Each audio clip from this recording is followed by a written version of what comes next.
Hello everybody, today we're looking at the Villain by Heybike. This bike is a similar size to a Tuttio, except for with a 52 volt 80 amp battery and controller, which puts it at over 4 kilowatts of power, so this bike should be pretty fun. I'm getting right into the unboxing. You just have to cut the straps, cut the tape, and then start pulling parts out. Right on top is a box of assorted parts, I'll show that later. Next is this little bag thing with the Heybike branding. Next to that is the front wheel. Now the rear fender, front fender and number plate. Now the actual bike, and at the bottom of the box there's 2 decal sheets and some other pamphlets. I'm already liking how this bike is looking. Yellow is my favorite color after all. I also like how big the rear sprocket is. This thing's definitely gonna have some torque. I like how the plastics are kinda recessed into the frame. It really gives the bike some depth. Well, anyways, let me show you what's in that smaller package from earlier. We have a 52 volt 5 amp charger, the keys, the handlebar mounts, pegs, zip ties, and a little tool set. Normally, I would plug the bike into charge right now so that it would be fully charged by the time I'm done assembling it, but it's been super cold recently, so I don't want to risk damaging the battery by charging it when it's below freezing, so I'll just charge it later. The first step to assemble the bike is to remove the ratchet strap that's compressing the front forks. You can do this slowly, bit by bit, or just pull the lever all the way up to do it all at once. Next, install the headlight. You have to start by loosening these 2 bolts. Then you can grab the headlight and put it in position. It's offset a bit, so you can mount it either this way or flip it over and mount it the other way to be higher. I'm going to mount mine so it's a bit lower. I always recommend putting thread locker on any bolts that don't use a lock nut.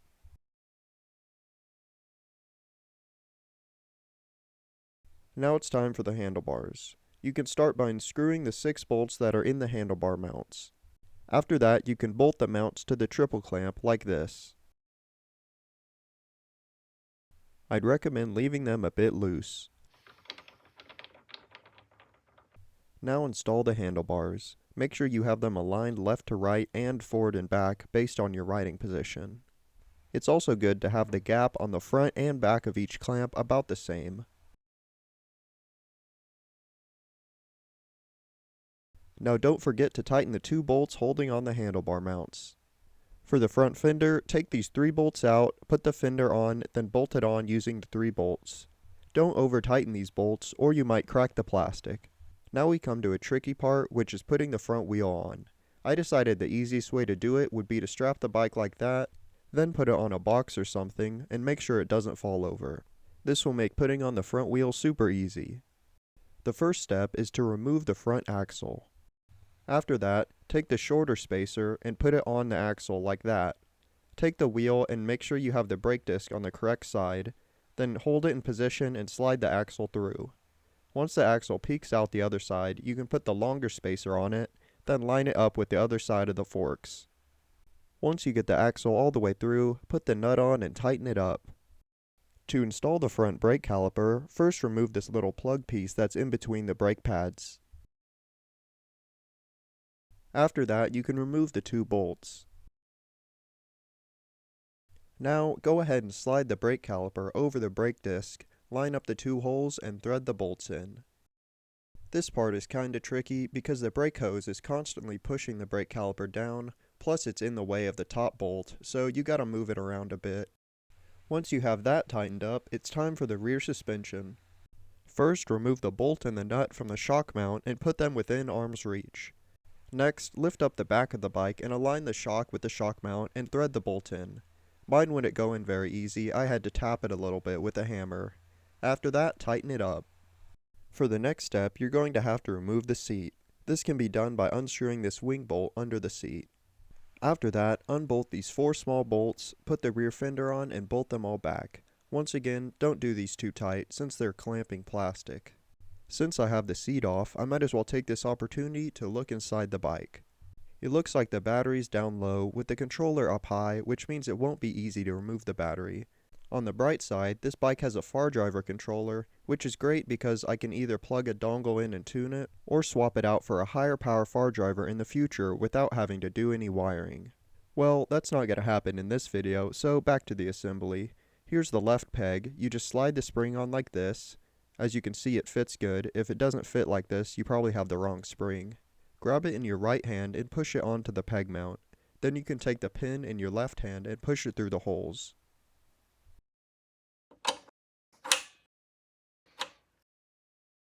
After that's in, take the cotter pin and put it through the hole in the normal pin, and bend it so that it doesn't come out. The best way to do this is to push down on the peg so the normal pin doesn't spin while you bend the cotter pin. There's definitely a potential to stab yourself with the pin on this step, so you can use pliers if you want. For the number plate, you can just clip it on over the wires like this. Once you have it in a good position, add the 4 zip ties through the zip tie slots on the sides. When cutting zip ties, I normally use flush cutters, but in this case it doesn't really matter. Once you've cut the zip ties, you can just push the zip tie heads all the way around so that they're behind the number plate, totally out of sight. This leaves the side of the forks nice and smooth. Last but not least, you could slide the protective tube up and out of the way, and then secure the front brake hose to the front forks. Now that the assembly's complete, it's time to have a closer look at the bike. I'm yet to find anything to criticize about it. Both the swing arm and the frame are steel, so they should be super strong. The rear shock looks good. I like the matte black fenders, and the pegs seem to be big enough for this size of bike. The key is in a pretty good position. The handlebars, throttle, and grips look fine, and the brakes are actual dirt bike brakes, which is a nice change of pace compared to my MX650. I'm gonna have to see how bright the headlight is later, since it's day right now. The tires look good, and I'm gonna go ahead and clean the brakes with some brake clean to make sure there's no oil left on from shipping. Here it is compared to my MX650. As you can see, the seat is way higher, so it should fit me a lot better. Obviously, the suspension and tires are also way better. The only win for the MX650 is power, but I'll take care of that in the next video. My first impression of riding the Villain is that it's not afraid to give you all the power right away.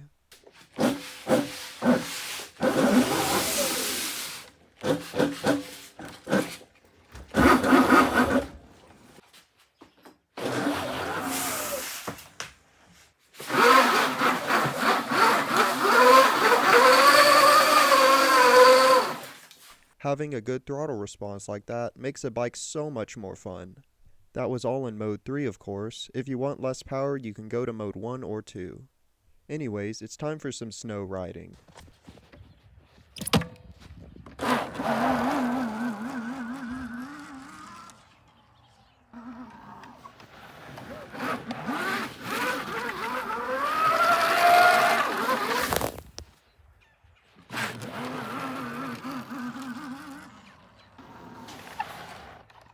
Once I found some dry concrete, I had to try out some wheelies.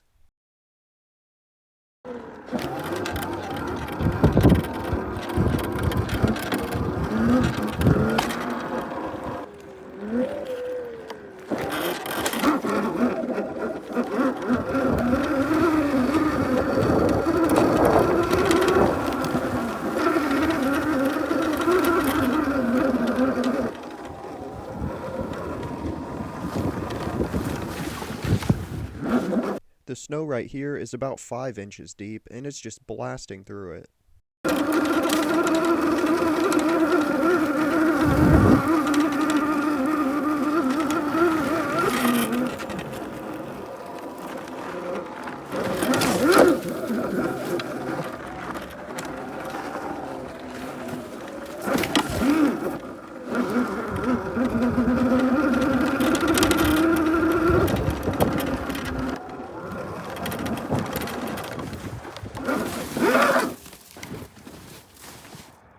After riding for a bit, I wanted to do some speed testing, but the speedometer was a little bit off, so I held the plus and minus button on the display, then cycled through the settings with the M button. The one I'm looking for is P06, which is the rear tire diameter, which determines the speedometer readout. I used a GPS speed app on my phone and compared it to the bike speedometer, then adjusted this number to make it more accurate. After riding a while longer, it got dark, so it was time to test this front headlight. It's definitely pretty bright, but it's just angled up way too far, as you can see on this sign. I know what you're thinking, just angle it down a little bit, but I can't because it hits the front number plate, and I can't move the number plate down because it hits the triple clamp here and it also hits the front fender. So to fix this, I went and got an Allen key and then undid the headlight bolts and flipped the headlight over. This fixed the issue, as I can now tilt the headlight up and down as much as I want. It was getting super cold at this point, so I brought the bike inside to warm up and charge, and the next day it was time for a top speed run with full battery.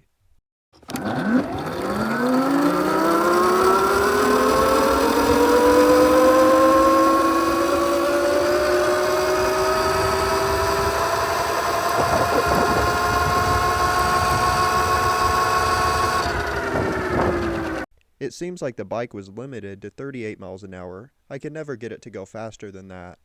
Even freely spinning, it would only go 43 miles an hour, so I might have to plug in a dongle and mess with the settings to try and hit 45 in the next video.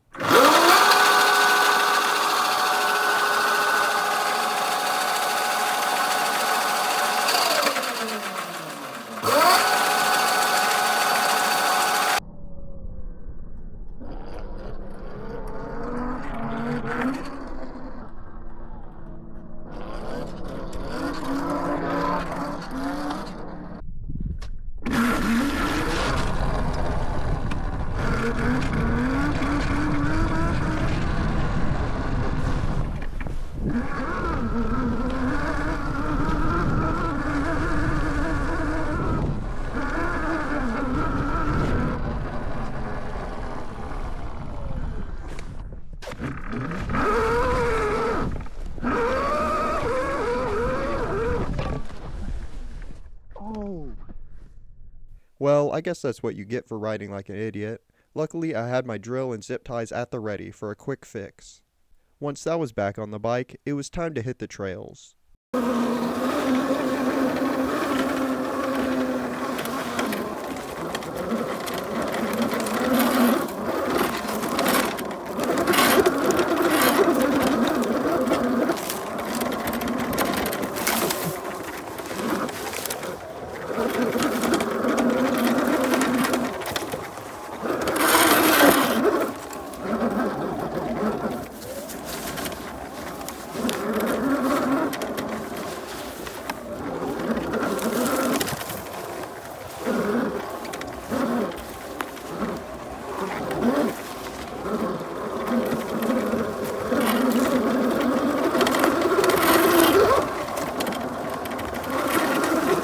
Considering I'm riding on snow on top of vines and leaves on top of dirt, these tires actually have a pretty good grip.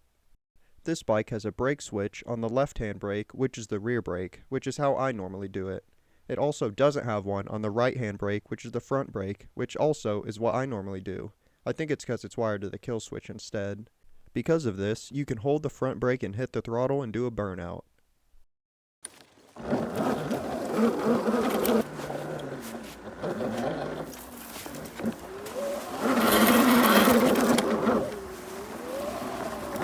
The bike also has a reverse button that you can press if you need to back out of a sticky situation.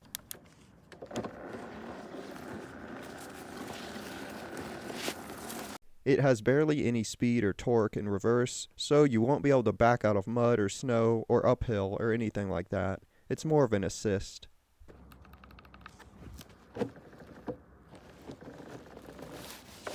Speaking of the kill switch, it works just like a kill switch on a jet ski or snowmobile or treadmill or anything like that.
After riding the trails for a while, I decided to take it back to my house and ride it around the block till the battery died. Here you can see I'm going full throttle in mode 3 and I'm only going about 5 miles an hour, so I'd say that's dead. The odometer had 3 miles from yesterday, which means I only got 11 miles of range. I'd say that's fine, considering I was going full throttle through snow for most of the day and the battery was freezing the whole time. Anyways, that's it for this video. In the next video, I'll plug in a Bluetooth module to the bike and try and tune it for higher top speed and acceleration. After that, I'll do a full teardown of the bike, showing all the internal components. Then I'll replace the stock controller and battery with a 72-volt controller and a custom 72-volt battery, so stick around for that. In conclusion, this was the Heybike Villain, with over 4,000 watts of power, around 40 mph top speed for under $1,500. If you're interested in the bike, there'll be a link in the pinned comment and the description. Anyways, thanks for watching.